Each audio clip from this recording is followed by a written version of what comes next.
As the night drew in, Valentine stopped us all next to a cave opening where we were forced in.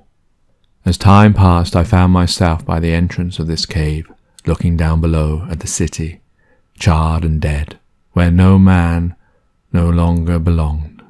Above, the sky dark and red, musty in colour, as if the heavens were angry with what it saw below it. I sat there for hours just staring out, watching the night further descend into hiding.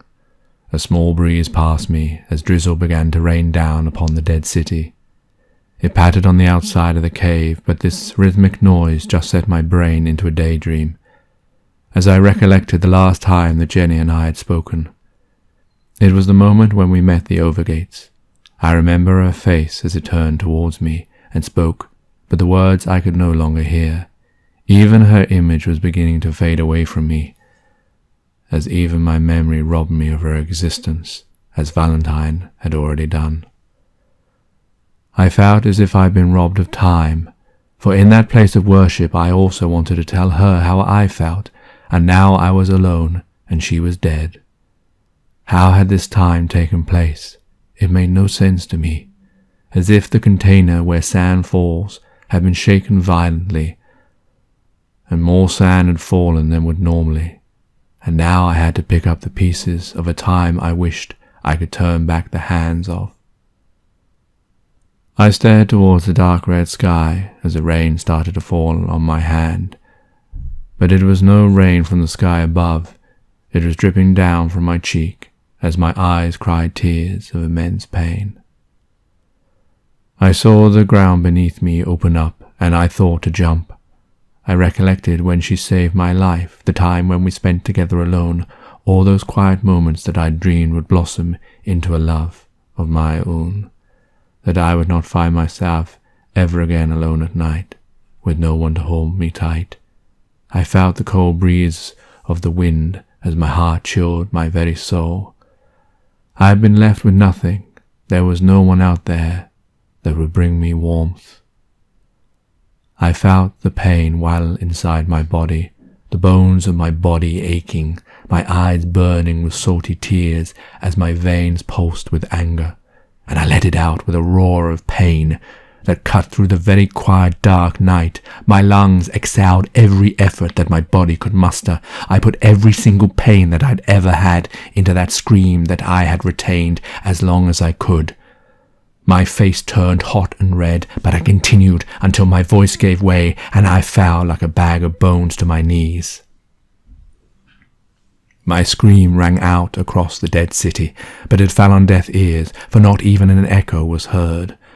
No one came running. Even the rain stopped.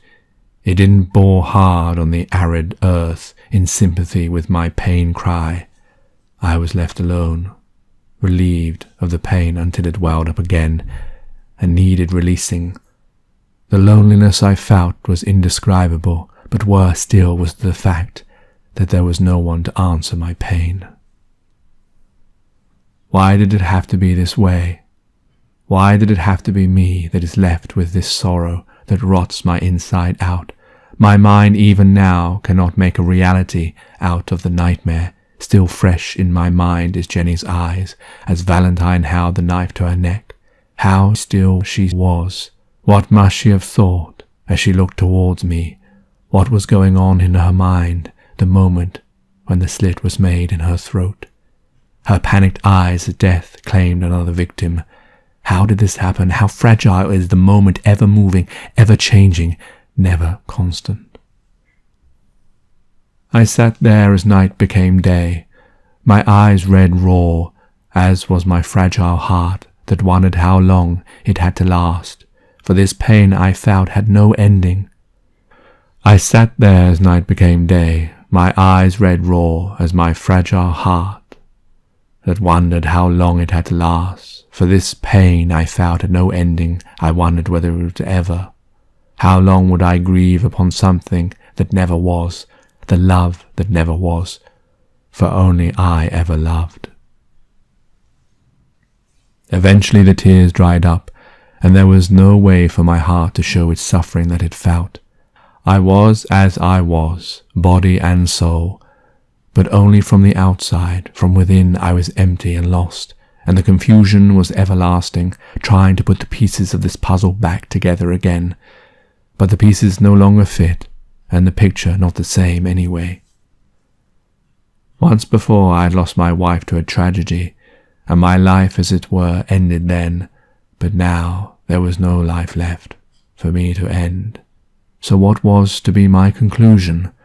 For it already felt as if I had died, and all I had to do was lie down and breathe no more. And so I did. I lay down and closed my eyes still, awaiting the final pangs of death to take my soul towards you, my love, who waits for me now. I call out to you to take me back again. Take me back again.